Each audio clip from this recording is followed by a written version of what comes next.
Barrier Team.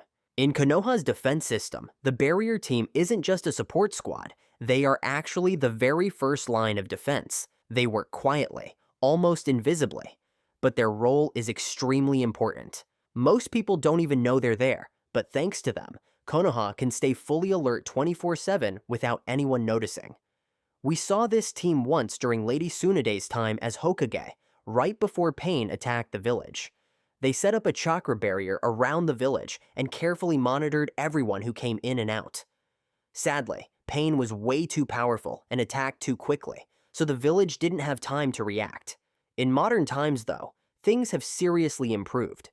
Most of the current Barrier Team members come from the Yamanaka clan, a group known for their high-level chakra sensing skills. These ninja don't just notice movement. They can actually read the type, nature, and energy signature of anyone approaching. Thanks to this, Konoha can now detect threats from far away, judge how dangerous each one is, and prepare a response before anything even happens. The Barrier Team works kind of like an early warning system. Chakra sensors are always scanning the village borders, picking up on any strange chakra activity. If something feels off, they send that information straight to the Hokage's office, the command center, almost instantly. This fast response means Konoha doesn't have to just sit and wait to get hit. Instead, they can turn their defense zone into a smart trap, ready to strike back if needed. What really makes this system shine isn't just the chakra sensing, but the way it combines human skill and technology. By teaming up with the Ninja Science Tools team, the Barrier Team moved from manual work to a semi-automatic system. This helped expand their range and seriously boosted accuracy. Under the watch of Yamanaka Ino, they rebuilt the whole chakra sensor network like a kind of electronic nervous system. Data now flows smoothly between sensor points, which keeps their reaction time-fast and on point. And because they can identify different people by their unique chakra frequencies, they don't just detect intruders, they can tell exactly who or what is coming. In a world where information is everything, this gives the Hokage the power to act fast, to send out the right team, guide people safely, or even stop a threat before it becomes a real danger. Hold up, we want to say thank you for supporting AnimeZONE and helping us surpass 17,000 subscribers. Our next goal is to reach 25,000, and every like, share, and subscribe from you is a huge motivation for us to keep creating in-depth, detailed videos like this one. If you don't forget to comment on what we should do next in our video, we read every single comment. Now, Ambu. In Konoha's military system, Ambu is a special unit that works directly under the Hokage's orders. Unlike normal fighting squads, Ambu works completely in the shadows. They handle missions that even top-level jonin usually can't touch. They don't follow the regular ranking system, and instead operate like a secret intelligence network, totally hidden, highly skilled, and constantly under pressure. Because they're a secret unit, Ambu has its own private ranking structure, and it's honestly pretty mysterious. They don't aim to stand out in battle, they aim to disappear. Their main strength is moving silently, leaving no trace behind, and getting out before anyone even realizes they were there. They're trained to be the perfect assassins, but assassination isn't all they do. Ambu members are also carefully trained in interrogation and gathering intelligence. They can sneak into enemy organizations without being noticed. Their skills in disguise, acting, and quick thinking help them handle dangerous missions with extreme precision. Joining Ambu isn't just about raw fighting power. While not every Ambu is a superstar, some incredibly powerful ninja like Itachi Uchiha, Shisui Uchiha, and Kakashi Hatake have all served in the Ambu. That really shows how elite this group can be. All Ambu wear masks. These masks are more than just for hiding faces. They symbolize giving up personal identity to become a tool of the village's security system. Loyalty and emotional self-control are absolute requirements. You have to be mentally strong and fully dedicated to the mission, no matter what. After the Fourth Great Ninja War, the world changed, and so did Ambu's role. Peacetime meant fewer extreme missions. The Hokage restructured Ambu to focus more on gathering intel and stopping threats before they grow. Sai, a former member of the Darker Root Division, now works more publicly in intelligence. His shift marked a new era, one where Anbu isn't just about taking enemies out, but also about protecting peace from behind the scenes. This doesn't mean Anbu disappeared. Instead, they've evolved to fit modern times. The fact that a group once known for deadly assassinations now focuses on intelligence and criminal investigations proves that Konoha is smart enough to protect its people without losing its humanity. There's also a more visible side to Anbu now, the interrogation division. Instead of using brute force, this unit uses deep psychological tactics. Led by Abiki Morino, this division has reached almost supernatural levels of mind reading. Ibiki can make enemies confess their secrets without using any violence. His ability to understand human psychology is seen as a powerful weapon, one that can break mental defenses just as well as any jutsu. This division doesn't work alone. They often team up with Sai and Sasuke for high-level missions involving suspects or deep cover investigations into the criminal underground. Regular military forces. In Konoha, the regular combat forces aren't just some office-bound unit. They're an always-moving, fully active military system that reacts quickly to anything that might happen. From new genin all the way up to elite jonin, every ninja in the village is part of this larger structure, one that's carefully organized by skill level and designed to grow and work together smoothly over time. At the entry level, genin are trained very seriously in basic combat and teamwork. They usually work in three-person squads, which helps them build battle reflexes and learn the value of teamwork early on. This is super important because strong squads are the backbone of the ninja system. Even though genin usually take on very simple missions, like guarding merchants or finding lost pets, these tasks help them sharpen key skills like observation, movement, and decision-making. Konoha's training system tries to spot talent early. Ninjas like Boruto and Sarada are good examples. They stood out not because of rank, but because their potential showed up early and clearly. That said, genin are not meant for big battles. They're the next generation, still learning. Real combat duty usually starts from chunin and up. One step higher, we have chunin. These ninja have solid field experience and can think clearly under stress. They play a key role connecting low-rank fighters with high-level commanders.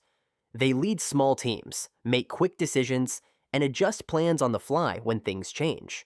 Shikamaru is a great example. Well, now he's the 8th Hokage, but back in the day, he was promoted to chunin before his peers, not because of raw power, but because of his amazing planning and problem-solving skills. Next up, we have Tokubetsu Jonin, which means special jonin.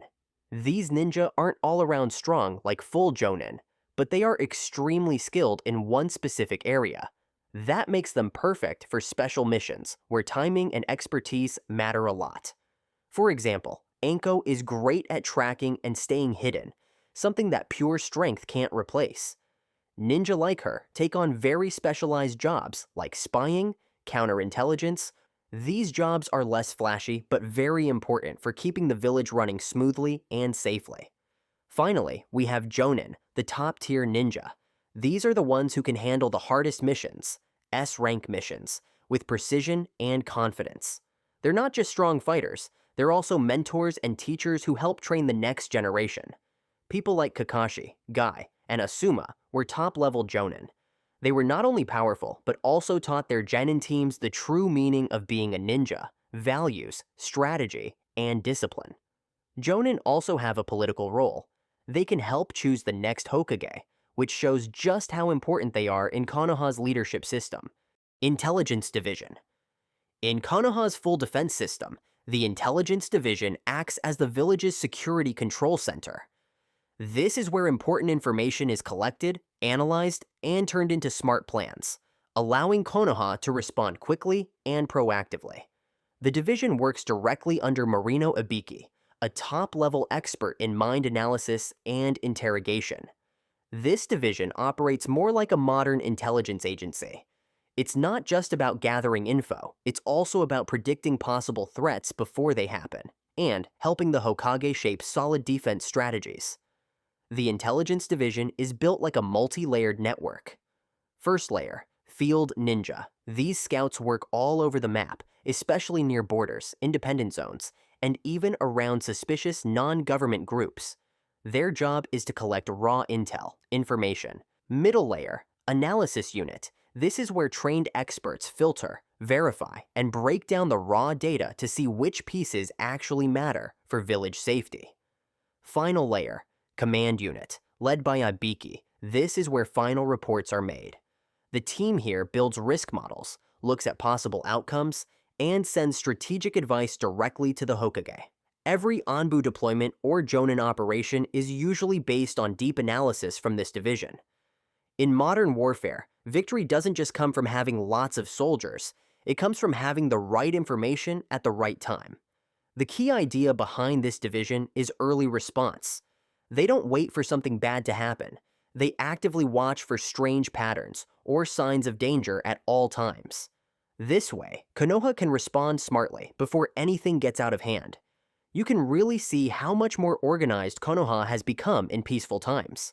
Back when the Akatsuki group first started moving, Konoha's intel system was honestly kind of weak. They relied mostly on Jiraiya's personal spy network. But now, everything is far more structured, efficient, and professionally managed. Military Police Force. To be honest, this unit is technically called a military police force, but in reality, it's more of a civil security unit. It doesn't really handle military matters the way Anbu or Jonin squads do. When Tobirama Senju created this force and gave control to the Uchiha clan, he used their powerful Sharingan ability to enforce the village's laws. But at the same time, he also kept them at a distance from real political power. He placed their headquarters near the village prison and gave them very limited say in village leadership. This was his way of controlling them quietly, turning the Uchiha from true partners into tools of the system. Over time, the Uchiha clan grew deeply suspicious. They realized they weren't being trusted, they were being watched. The feeling of being controlled led to rising tension and growing anger inside the clan. Eventually, this distrust planted the seeds for rebellion, and we all know how that ended, with the Uchiha massacre. But after that tragedy, Konoha didn't get rid of the police force. Instead, they completely restructured it. The Fuma clan took over leadership, and the whole system was rebuilt with open recruitment and more diversity, breaking the old model of single clan control. Under Kotaro Fuma, the force became more than just village police. They evolved into a rapid response unit, able to act quickly in emergencies and better protect the people. They also started working more closely with Ambu, showing a smarter, more united approach to village defense. A real network instead of isolated groups. This change, from a painful clan-based history to a new symbol of reform, shows how much Konoha's political system can learn and adapt. Justice, in their hands today, isn't just about punishment. It's about keeping peace and rebuilding trust. Medical Division. In Konoha's big plan, the medical division isn't just about healing people. It's actually a full survival logistics system. A smart mix of medicine, ninjutsu, and mental care. Its job is to help ninja recover fast so they can keep fighting. This idea came from Tsunade, one of the legendary Sannin. After losing people she loved, like Dan and Nawaki, she realized that war can't be won with power alone. You also need to be able to heal and recover. From then on, Tsunade made a new rule. Every ninja team must have at least one medical ninja. War wasn't just about fighting anymore. It became about healing quickly, planning ambushes smartly, and managing wounded soldiers effectively. A badly injured ninja wasn't useless anymore. With high-level medical ninjutsu, they could be back in action within hours. During the Fourth Great Ninja War, Tsunade and Sakura helped save thousands of lives in a short time. They built a layered frontline medical system that worked fast and saved many ninja from dying. In real battles, medical ninja were trained to move fast, react quickly, and heal on the spot. Ninja like Sakura and Kabuto, back when he was still loyal to the Leaf, could fight and heal at the same time, something extremely hard to do. In the war, they helped treat injuries from large-scale attacks, heal exhausted ninja, and gather info on enemies like White Zetsu. But a strong system needs a strong future. That's why Sakura personally trained the next generation of medical ninja. For example, Inojin Yamanaka learned how to read people's minds from his clan, and how to heal chakra from Sakura. Today, Sakura leads the entire medical division. As Tsunade's top student, she's taken everything to the next level, both academically and tactically. The medical system now includes rapid response teams, fast units that rush to emergencies, poison analysis and detox teams, led by Shizune, and mental health support teams for emotional and psychological care, and, of course, modern hospitals for peacetime treatment. If the medical division is like the body's blood system, then Konoha Hospital is the brain. It plans strategy, trains new medics, and stores thousands of top-secret medical records, from chakra damage symptoms to poison healing methods and chakra pathway repair techniques. Top minds like Shizune, Sakura, and even Shikamaru, a former Nara member, work together to make sure every battle plan also has a backup healing strategy. Because in any war, the true winner is the one who survives. And in the ninja world, where death is always close, the power to stay alive and help others stay alive is what really matters. Hokage. Of course, at the top of every department is the Hokage. The Hokage is absolutely the most important person in the Hidden Leaf Village. They are the final shield, the first sword, and basically the soul of the entire ninja village. The Hokage sits at the center of power and controls the entire ninja system. Most importantly, they take full responsibility for the fate of Konoha. After the Fourth Great Ninja War, the role of Hokage became even more political and international. The Hokage doesn't just protect the leaf anymore, they also help keep peace across the whole ninja world. They maintain the alliance between the 5 great nations, keep an eye on any leftover Akatsuki members, and try to stop large-scale threats like the remaining Otsutsuki clan members. Naruto clearly showed this when he led the Kage summits, and personally stepped in when threats like Momoshiki or Code appeared. In terms of battle strength, a Hokage is usually someone extremely powerful, someone who can totally change the outcome of a war just by fighting alone. We're already super familiar with how insanely strong most Hokage are, right? Straight up monsters. Only Shikamaru, the current advisor, is maybe a bit weaker than the Hokage before him in terms of raw strength. But still, every other Hokage was absolutely overpowered. Still, no matter how strong they are, the Hokage needs smart advisors to help with decision-making. Big choices often need input from the village council, so we often see strategic minds working closely with them, like Tobirama during the first Hokage's time, or Shikaku and Shikamaru in the later generations. Hokage Bodyguard Squad. Besides having smart advisors, the Hokage also has a special protection unit. This team is made up of elite ninja, people who are not only really strong, but also totally loyal. They're usually the Hokage's most trusted people and are trained to react quickly and make good decisions in tough situations. Let's take a quick look at some of these teams. The 4th Hokage's guard team had the ability to use a version of the Flying Thunder God technique, Hiraishin. Ninja like Genma, Raido, and Iwashi were trained to use a modified version of this jutsu. It allowed them to teleport instantly to marked locations, which meant they could respond to surprise attacks immediately. This was like a high-level risk management strategy, making sure the Hokage was never left alone or vulnerable, no matter where they were on the ninja map. To be honest, in the past, these guard units often acted more like loyal support than real protectors, because let's face it, the Hokage was usually way stronger than them anyway. But under Kakashi's leadership, the protection unit reached a completely new level. It became a dream team filled with the strongest people in the Leaf Village. We had Uchiha Sasuke and Naruto, the 2 strongest genin in the world, both with 6 paths level powers. Alongside them was Haruno Sakura, who had insane physical strength and top-tier healing abilities. Later, when Naruto became the 7th Hokage, Kakashi stepped back and became more of an unofficial advisor. Sakura led the village's medical division, and Sasuke took on the role of Shadow Hokage, working from the shadows to help Naruto carry the weight of leadership.